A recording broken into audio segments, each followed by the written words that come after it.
ঘড়ির কাঁটায় এখন ঠিক 11:30 মতো বাজতে যায়, মানে 11:20, 11:30 বাজতে বেশিক্ষণ বাকি নেই।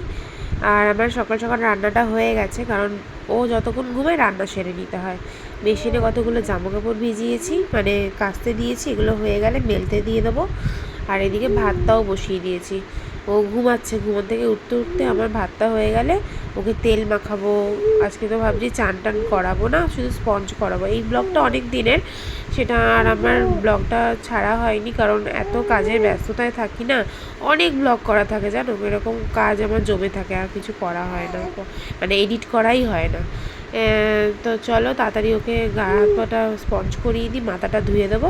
হয়ে গেছে। আর এই দেখো সে ঘুমিয়েও পড়েছে, তাকে চান করালেই সে ঘুমাবে। আর দেখো কানটা পরিষ্কার করে দিলাম, জেগে থাকলে করতে দেয় না। আর আমারও স্নান টান ছাড়া হয়ে গেছে, ও এখন ঘুমিয়েই আছে।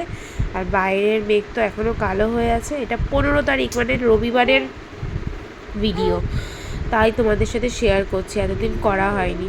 বাইরের ওয়েদারটা খুবই সুন্দর, ভালো লাগছে। আবার বেশি দিন হয়ে গেল না, ভালো লাগে না, একটানা হয়ে গেলে জামা কাপড়ের জন্য। দেখো আমার মানে ঘরটাই এখন ছাদ হয়ে গেছে। বাচ্চা কাচ্চার ঘরে না প্রচুর জামা কাপড় বেরোয়, অনেকেই জেনে থাকো। প্রচুর জামা কাপড়, কিছু কিছু তো কাচি, কিছু কিছু কাচা হয় না। আর ঘরেই মেলে দিয়েছি। এখন একটু বসবো, তোমাদের দাদা আসবে, তারপরে খাওয়া দাওয়া করে নেবো। আর এই দেখো এখন আবার একটু উঠেছিল, উঠে কাঁদছিল, ওকে একটু খাইয়ে ঘুম পাড়িয়ে দিয়েছি। এই যে তিনি আবার উঠে গেছে, এনার সাথে এখন খেলতে হবে কিছুক্ষণ, খেলাধুলা করবে, কখন ঘুমাবে জানি না।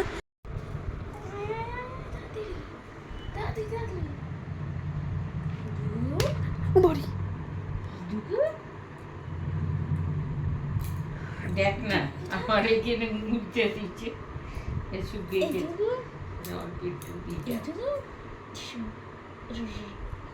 হাগিস করে।